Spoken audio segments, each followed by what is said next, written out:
생애의 빛 말씀, 정로의 계단 말씀을 공부를 하고 있죠. 오늘 마지막 시간입니다. 그래서 예수께 향한 발걸음 13번째 시간인데요. 오늘 말씀의 제목은 예수 안에 있어서 행복합니다 해요. 예수 안에 있어서 행복합니다. 제가 계속해서 말씀드리는 거는 사실 이거는 구원을 향한 발걸음이기도 하지만 사실 그러기 전에 예수께 향한 발걸음이에요. 그런데 우리가 예수님께 나아가면 나아갈수록 예수님에 대한 믿음이 깊어지면 깊어질수록 사실 그것이 우리의 표정에 나타나야 되고 우리의 삶에 나타나야 되고 우리의 삶 속에 기쁨이 넘쳐나야 된다는 것을 오늘 저희가 좀 생각을 해보도록 하겠습니다. 여러분 다 같이 사도행전 16장 22절 말씀을 보도록 하겠습니다.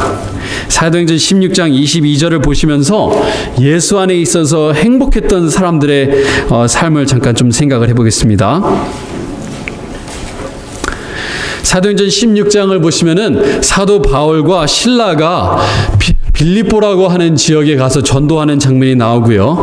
그 전도하는 것들을 하던 것을 굉장히 못마땅해야 하던 사람들이 있었던 것이 여기 나와 있습니다. 사도행전 16장 22절에 이렇게 말씀하고 있습니다. 무리가 일제히 일어나 그들을 고발하니 상관들이 옷을 찢어 벗기고 매로 치라 하여 많이 친 후에 옥에 가두고 간수에게 명하여 든든히 지키라 하니 바울과 실라가 매를 많이 맞았습니다. 옷은 완전히 발기발기 찢겨져 있는 상태고 그들의 몸에는 멍투성이고 피가 철철 흘러내리고 있는 그 상태에서 추운 감옥에 갇혀 있습니다. 그런데 24절에 이렇게 얘기하고 있습니다. 그가 이러한 명령을 받아 그들을 깊은 옥에 가두고 그 발을 착고에 든든히 채웠더니 한밤중에 바울과 실라가 기도하고 하나님을 찬송함에 죄수들이 듣더라. 죄수들이 피투성이가 된 멍으로 온몸이 지금 뒤덮여 있는 두 사람이 감옥에 오는 것을 봤는데 이 사람들이 미친 것 같아요. 밤에 잠을 들려고 하는데 뭔가 조금 웅성웅성하는 소리가, 기도하는 소리가 들리더니 갑자기 이 사람들이 목청을 높여서 하나님을 기쁨으로 찬송하는 소리를 들으면서 혹시 이 사람들이 미친 것은 아닌가 하는 생각을 그들이 했을 것입니다. 맞습니다. 바울과 실라는 미친 사람들이었어요. 예수에게 미쳤던 사람들입니다. 그들이 비록 몸은 고통스러웠지만 정말로 억울한 상황에서 지금 감옥에 갇혀있는 상황이었지만 바울과 실라는 그럼에도 불구하고 하나님께 감사할 뿐만 아니라 그들은 기뻐하면서 하나님을 찬양할 수 있었습니다. 방금 전에 저희가 봉헌식에도 얘기했지만 사실 우리가 하나님에 대해서 이해하는 것이 말씀을 통해서 이해하기도 합니다만 하나님을 우리 전에 알았던 사람들을 통해서 우리는 하나님을 알아갑니다. 여기에 있었던 죄수들과 간수들은 하나님을 무엇을 통해서 이해했는가 하면 바울과 실라를 통해서 예수님이 어떤 분이었는지 하나님을 섬기는 것이 어떤 삶이었는지 그들은 바울과 실라를 통해서 배우게 됩니다. 저렇게 고통 중에 있는 사람들이, 억울한 상황에 있는 사람들이 그들이 웃으며 찬양할 수 있다니 예수님을 믿는다는 것은 도대체 어떤 일인가? 사도행전 5장에도 비슷한 이야기가 나옵니다. 같은 책 사도행전 5장 41절에는 이렇게 얘기하고 있습니다. 처음으로 사도들이 매를 맞았던 장면이 사도행전 5장에 나와 있는데요. 그들이 핍박을 받고 나서 그들의 반응이 이렇게 나와 있습니다. 40절부터 보겠습니다. 그들이 옳게 여겨 사도들을 불러들여 채찍질하며 예수의 이름으로 말하는 것을 금하고 놓으니 사도들은 그 이름을 위하여 능욕받는 일에 합당한 자로 여기심을 기뻐하면서 공회 앞을 떠났다라고 얘기하고 있어요. 매를 맞았는데, 채찍질을 당했는데, 능욕을 당하고 수치를 당했는데 그곳을 떠나면서 인상 쓰면서 도대체 내가 왜 이런 일을 당해야 되나, 저 나쁜 놈들 어떻게 저놈들이 나한테 이렇게 할 수 있어, 그렇게 얘기하면서 떠난 것이 아니라 사도들은 기뻐하면서 웃으면서 뛰면서 그들은 그곳을 떠나갔다라고 성경은 우리에게 이야기하고 있습니다. 이 사람들은 미친 사람들이었어요. 근데 실상은 그들은 예수 안에 있어서 너무나 행복했던 사람들이었던 것입니다. 다 같이 시편 16편 말씀을 보도록 하겠습니다. 시편 16편 말씀입니다. 시편 16편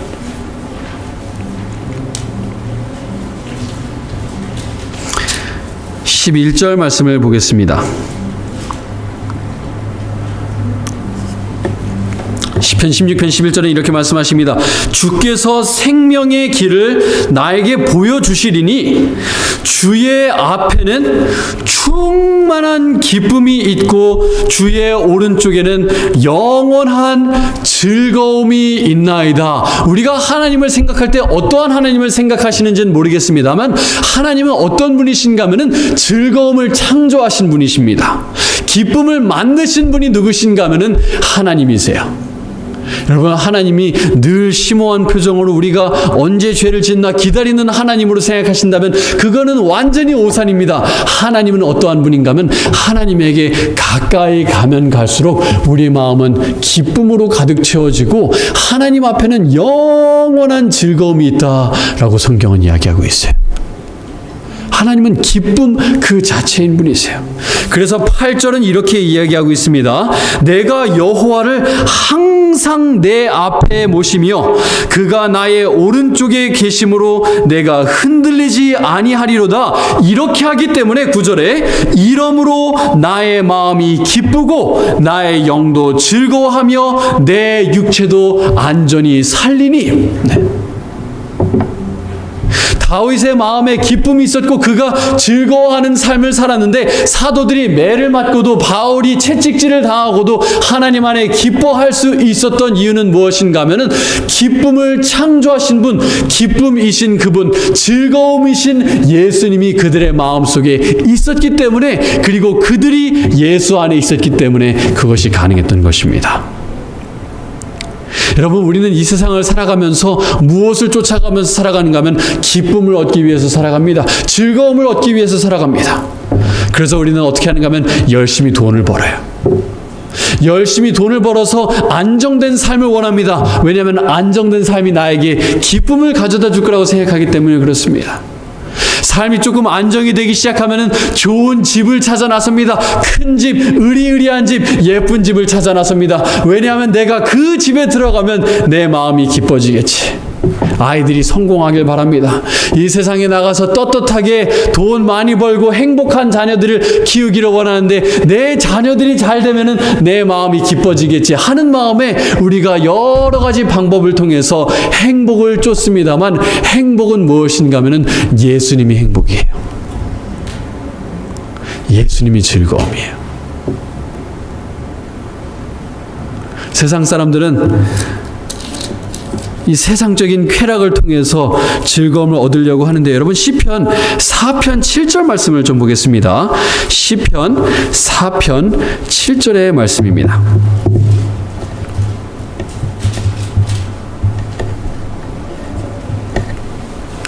시편 4편 7절의 말씀입니다. 이렇게 말씀하세요.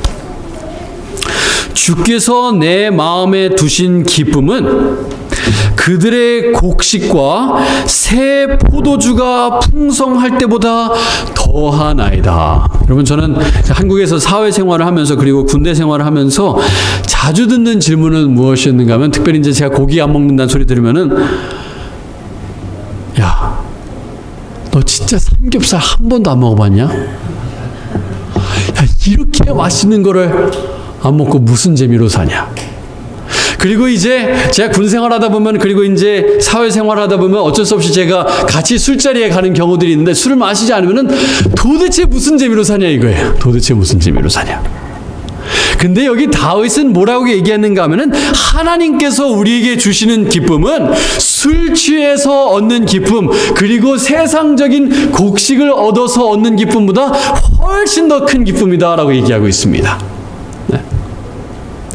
그래서 천사들이 예수님이 탄생할 당시에 목자들에게 나타났습니다. 그리고 그들에게 말하기를 내가 큰 기쁨의 소식을 예수님께서 오셨는데 내가 그 큰 기쁨의 소식을 너희에게 전하러 왔다라고 얘기했을 때 원어로 큰 기쁨은 무슨 기쁨이었는가 하면은 메가 기쁨이었습니다. 네.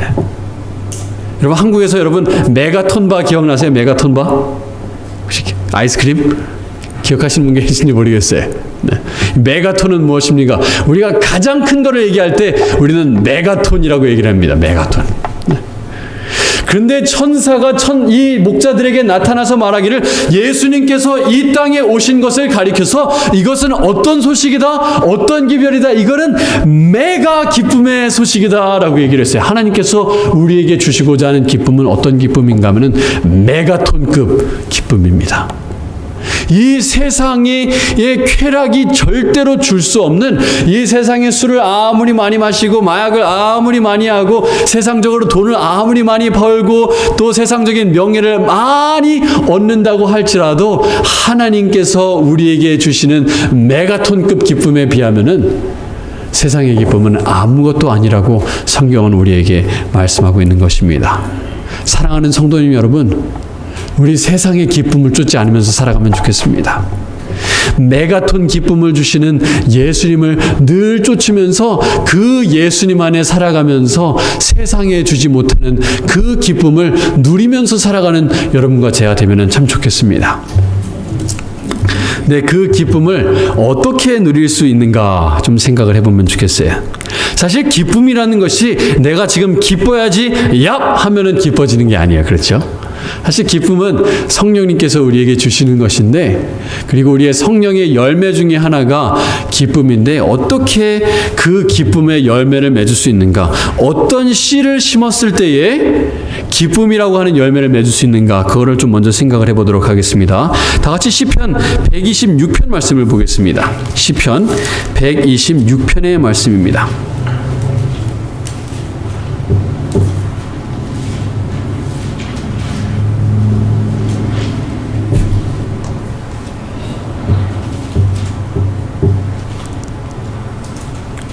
시편 126편을 보시면은 메가톤급 기쁨을 누리는 사람들이 여기 나와 있습니다.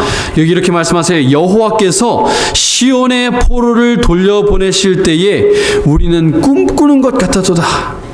그때 우리의 입에는 웃음이 가득하고 우리 혀에는 찬양이 찼었도다. 그때 문나라 가운데서 말하기를 여호와께서 그들을 위하여 큰 일을 행하셨다 하였도다. 여호와께서 우리를 위하여 큰 일을 행하셨으니 우리는 기쁘도다. 네. 정말 엄청난 기쁨을 누리는 사람들의 이야기가 나오는데 어떻게 그 기쁨을 누릴 수 있었는가? 무슨 씨를 뿌렸길래 기쁨의 열매를 맺을 수 있었는가? 5절의 말씀을 보겠습니다. 여기 이렇게 말씀하십니다. 눈물을 흘리며 씨를 뿌리는 자는 기쁨으로 거두리로다. 울며 씨를 뿌리러 나가는 자는 반드시 기쁨으로 그 곡식단을 가지고 돌아오리로다. 이 사람들이 지금 기쁨의 추수를 하고 있는데 무엇은 어떤 태도로 그들이 씨를 심었을 때 그들이 기쁨으로 단을 거두었는가 하면은 눈물을 흘리면서 씨를 뿌렸더니 웃으면서 추수하였다라고 얘기를 하고 있어요. 굉장히 아이러니하죠? 우리가 웃음이라고 하는, 기쁨이라고 하는 씨를 뿌려서 기쁨을 거둘 거라고 생각하는데 성경은 오히려 반대로 뭐라고 얘기하는가 하면 눈물로 씨를 뿌리는 사람이 기쁨으로 거둔다라고 얘기를 하고 있어요. 예수님께서는 그거를 어떻게 표현하시는가 하면은 어떻게 하는 자는 복이 있나니 애통하는 자는 복이 있나니 그들이 무엇을 얻을 것이다? 위로를 얻을 것이다 라고 얘기를 하셨어요. 거기서 복이라고 하는 단어는 행복하다라고 하는 단어예요. 슬퍼하는 자들은 행복이 있나니 그들이 하나님께로부터 위로를 받을 것이다 라고 얘기를 하고 있어요. 여러분, 왜 슬퍼해야만 기뻐할 수 있을까요? 성경에 슬퍼해서 기뻐했던 사람이 누가 나오나요? 여러분, 시편 51편을 보시면은 슬퍼했기 때문에 기쁨을 얻었던 한 사람의 이야기가 나와 있습니다. 시편 51편 말씀입니다.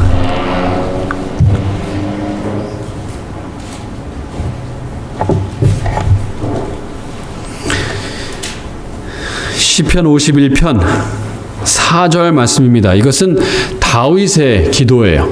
다윗이 밧세바와 죄를 짓고 나서 그가 밧세바의 아이를 가지고 아이가 죽고 난 뒤에 이런 시를 썼습니다. 그가 이렇게 기도합니다. 내가 주께만 범죄하여, 4절입니다. 내가 주께만 범죄하여 주의 목전에 악을 행하였사오니 주께서 말씀하실 때에 의로우시다 하고 심판하실 때에 순전하시다 하리이다. 이것은 다윗의 회개의 기도입니다. 그가 자신의 죄에 대해서 슬퍼하면서 그가 썼던 기도가 바로 이 시편 51편입니다. 그런데 계속해서 그는 말하기를 8절에 내게 즐겁고 기쁜 소리를 들려주시사 주께서 꺾으신 뼈들도 즐거워하게 하소서. 하나님, 주님께서 저의 마음의 뼈를 꺾으셨는데, 저의 마음에 슬픔을 허락하셨는데 이제 저에게 기쁨을 허락하여 주십시오. 그는 이야기하고 있습니다. 11절에 그는 이렇게 기도합니다. 나를 주 앞에서 쫓아내지 마시며 주의 성령을 내게서 거두지 마소서. 주의 구원의 즐거움을 내게 회복시켜 주시옵소서. 그는 기도합니다. 하나님, 제가 예수님께 나아가서 하나님께 나아가서 그 하나님 앞에만 있는 메가톤급 그 기쁨을 제가 다시 누릴 수 있게 해주십시오. 다윗은 기도하고 있습니다. 그런데 그는 그 기쁨을 거두기 위해서, 기쁨의 단을 거두기 위해서, 기쁨의 열매를 그가 추수하기 위해서 그는 먼저 어떻게 했는가 하면은 눈물로 씨앗을 뿌렸습니다. 그는 하나님 앞에 애통했어요. 그 눈물은 어떤 눈물인가? 고린도후서 7장 말씀을 보겠습니다. 제가 요즘 들어서 자주 인용했던 말씀인데 다시 한번 보겠습니다. 고린도후서 7장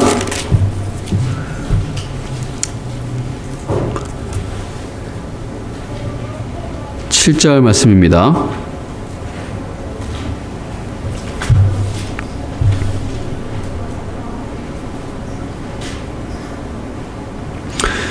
그가 이 사도 바울이 고린도 교회에 편지하면서 이렇게 말씀하셨어요. 그가 온 것뿐 아니요 오직 그가 너희에게서 받은 그 위로로 위로하고 너희의, 그리고 고린도 교회의 사모함과 그리고 애통함과, 다른 말로 슬퍼하고 눈물 흘리는 것과 나를 위하여 열심 있는 것을 우리에게 보고함으로 나를 더욱 기쁘게 하였다라고 얘기를 하고 있어요. 사도 바울이 굉장히 이상한 사람처럼 보여요. 여기 뭐라고 얘기하는가 하면 여러분들이 슬퍼하셨기 때문에 제가 기뻐합니다 라고 얘기를 하고 있어요. 사도 바울이 괴팍한 사람이었던 건가요? 다른 사람들이 괴로워하면 괴로워할수록 나는 즐겁다, 그런 사람은 아니에요. 그런데 사도 바울이 여기 말하기를 여러분들이 애통했기 때문에 제가 기뻐합니다 라고 얘기를 해요. 그건 무슨 표현인가? 무슨 얘기인가? 8절부터 보면은 그 의미를 저희가 이해할 수가 있습니다. 그러므로 내가 편지로 너희를 근심하게 한 것을 나는 처음에는 후회하였는데 지금은 후회하지 않는다. 네. 고린도 전서에 대해서 하는 이야기입니다. 고린도 교회는 문제가 정말 많은 교회였죠. 아들이 아버지의 부인과 같이 동침하기도 하고, 사람들이 사창가에 가기도 하고, 교인들끼리 법정 투쟁이 많았던 교회가 고린도 교회예요. 그래서 고린도전서는 무슨 내용이 많았는가 하면은 훈계와 질책의 내용이 참 많았어요. 그래서 사도 바울이 그 질책의 내용을 쓰면서 고민을 많이 했던 것 같아요. 내가 이 말씀을 써서 그 고린도 교인들이 정말 마음 아파하고 애통하고 괴로워할 건데, 내가 이렇게 써도 되나? 처음에는 후회했었는데 생각해 보니까 내가 잘했다라고 생각을 했다는 거예요. 계속해서 얘기합니다. 그 편지가 너희로 잠시만 근심하게 한 줄 알미라. 9절. 내가 지금 기뻐하는 이유는 무엇인가?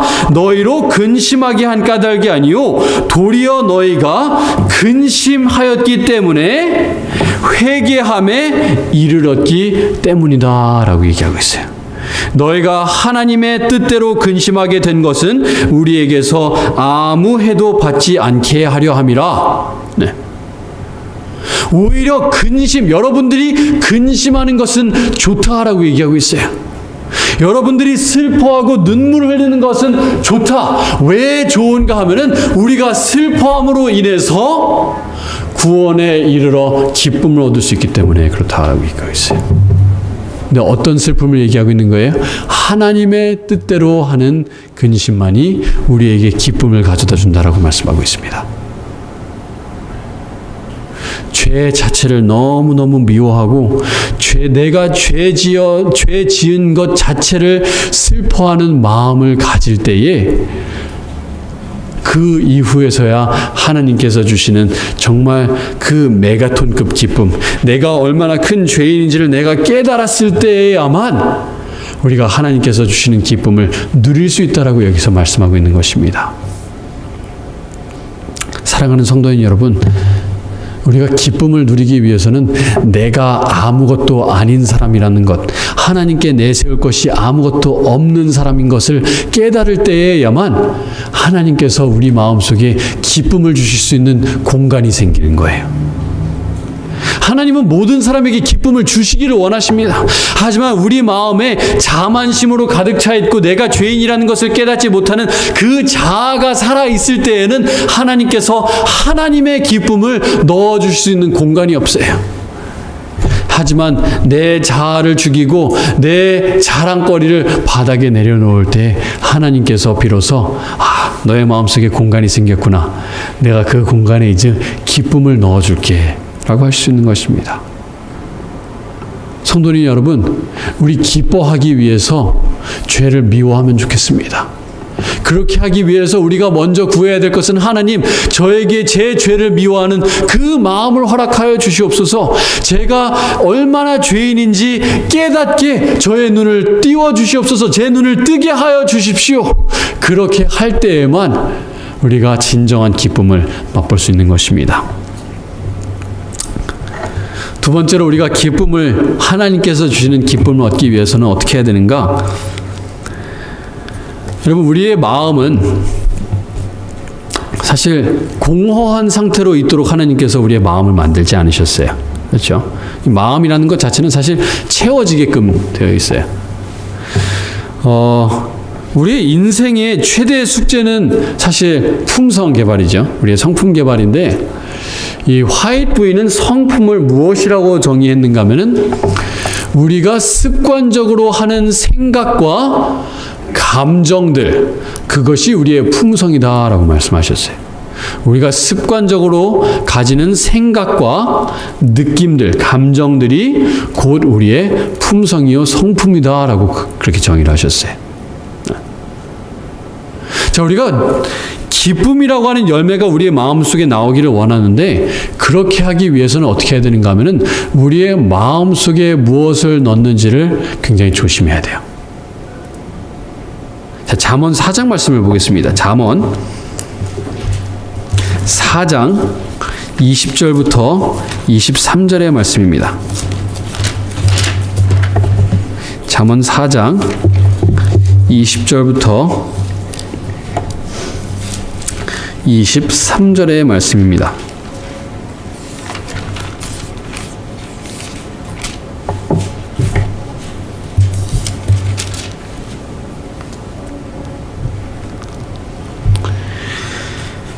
여기 솔로몬이 이렇게 말씀하십니다. 내 아들아, 내 말에 주의하며 내가 말하는 것에 내 귀를 기울이라. 다른 말로 얘기하자면은 너의 마음을 내가 말하는 것들로 채우라라고 하는 이야기예요. 그것을 내 눈에서 떠나게 하지 말며 내 마음속에 지키라. 무엇을 지키라고요? 내가 하는 말을 지키라 라고 말씀하십니다. 그것은 얻는 자에게 생명이 되며 그의 온 육체에 건강이 됨이라. 모든 지킬 만한 것 중에 더욱 너의 무엇을 지키라? 마음을 지키라. 왜요? 생명의 근원이 이에서 남이니라. 여러분, 우리의 마음속에 기쁨이라는 열매가 맺어지기 위해서는 어떻게 해야 되는가 하면은 우리의 마음에 들어오는 것들을 우리가 걸러서 들어오게끔 해야 됩니다. 그래서 예수님께서는 뭐라고 말씀하시는가 하면은 우리의 마음에 가득한 것을 우리가 입 밖으로 낸다라고 말씀하셨어요. 여러분의 입 밖으로 기쁨의 표현들이 계속해서 나온다면은 그것은 여러분의 마음에 기쁨의 씨앗을 여러분의 마음 속에 들어가는 것이 좋았기 때문에 나오는 것이 좋은 거예요. 그래서 솔로몬은 정말 이 세상에 지켜야 되는 것들이 많이 있어요. 우리가 순결도 지켜야 되고 우리 자녀들도 지켜야 되고 안식일도 지켜야 되고 우리가 지켜야 될 것이 많이 있는데 그 지켜야 되는 것들 중에서 가장 중요한 것은 무엇이라고 했는가 하면 우리의 마음을 지켜야 된다고 얘기했어요. 마음 주변에 펜스를 두고 그 마음 속에 무엇이 들어오는지 우리가 잘 살펴보고 어떤 것들은 들어오게끔 하고 어떤 것들은 못 들어오게끔 해야 된다라고 얘기하시는 거예요. 자, 어떤 것을 들어오게 해야 되는가? 여러분 빌립보서 4장 말씀을 보겠습니다. 빌립보서 4장 4절과 8절의 말씀입니다.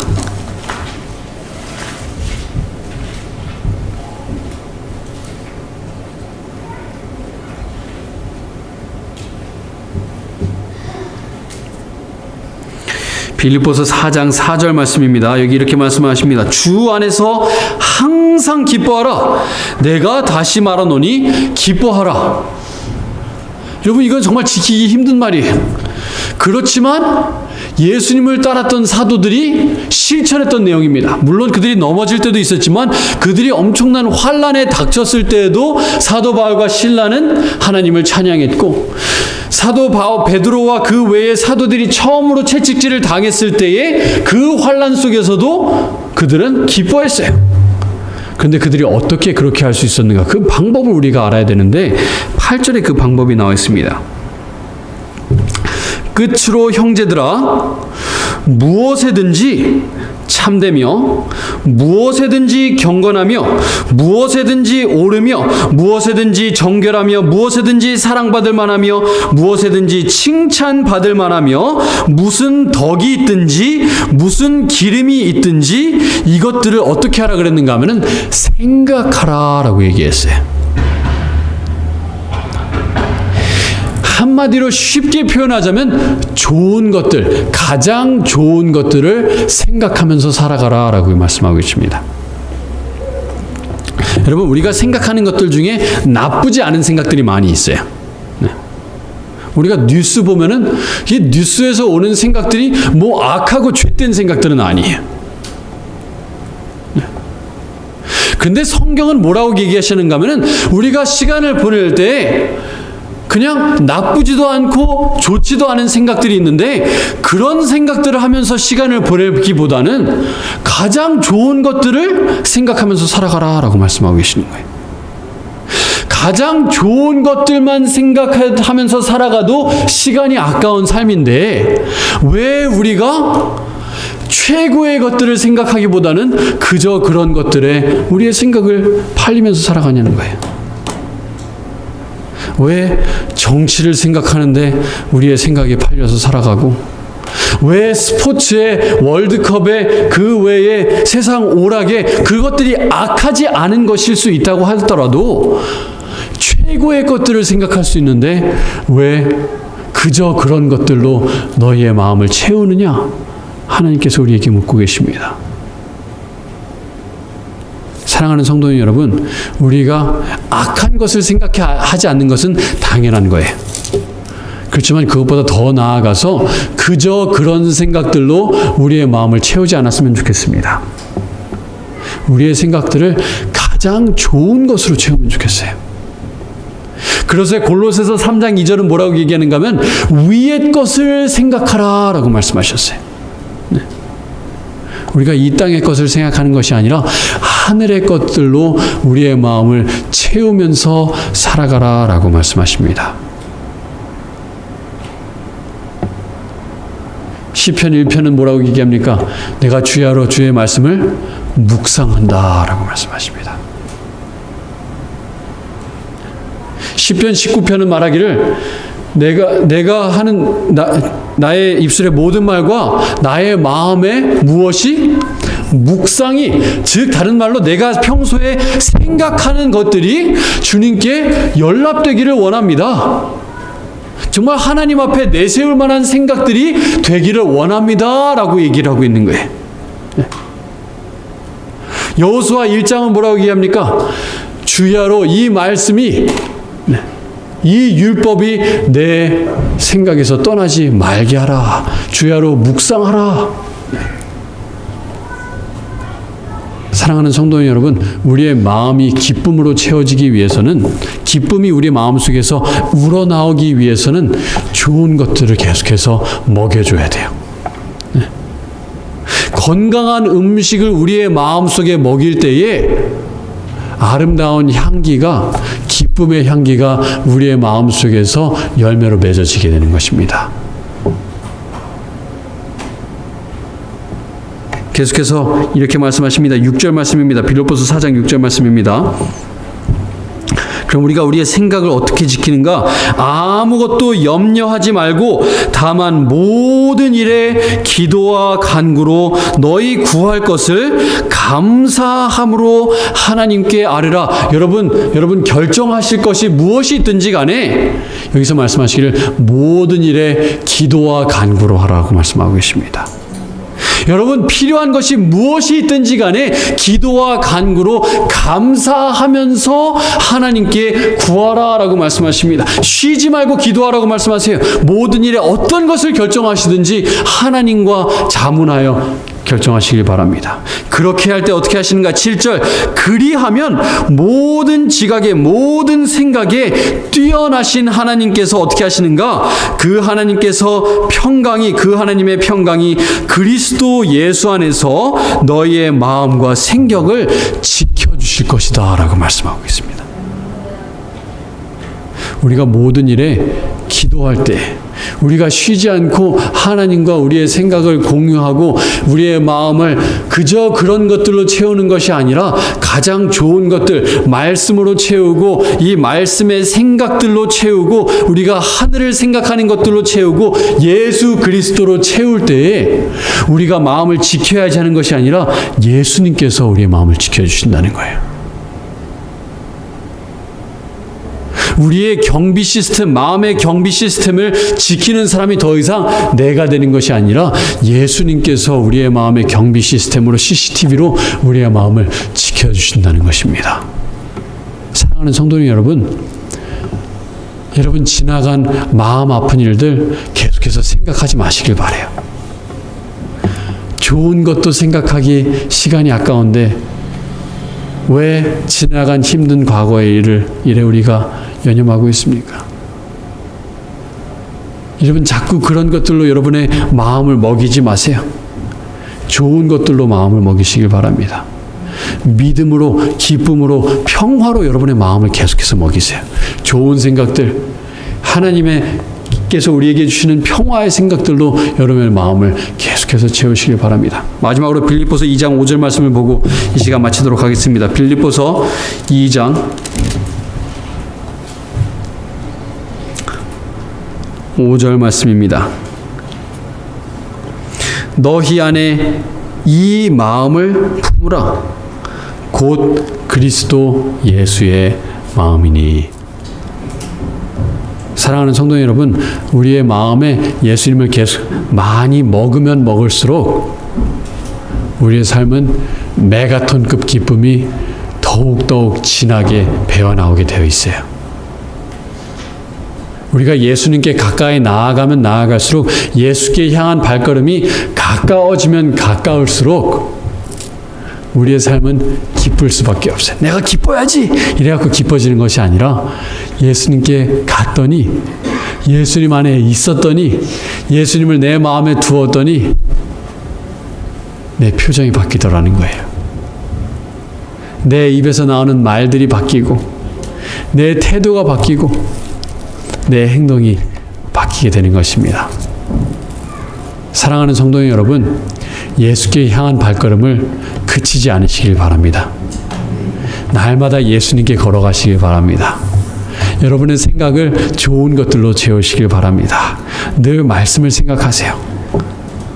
늘 예수님의 삶을 생각하십시오. 성경에 있는 이야기들을 계속해서 생각하시길 바랍니다. 그리고 더 나아가서 하나님께서 우리에게 주실 하늘을 계속해서 생각하시길 바라요. 그럴 때, 그리고 여러분들 어떤 것을 결정하시든지, 그리고 무엇이 필요하시든지 여러분 기도와 간구로 감사함으로 하나님께 아뢰시길 바랍니다. 그러면은 하나님께서 우리의 마음을 지켜주실 거예요. 좋은 것들이 우리의 마음속에 들어갈 수 있도록 하나님께서 지켜주실 거예요. 그렇게 하셔서 정말 우리의 교회에 더욱더 웃음꽃이 만발하고 기쁨이 늘 넘치는 교회가 되길 간절히 바라면서 오늘 말씀을 줄이도록 하겠습니다.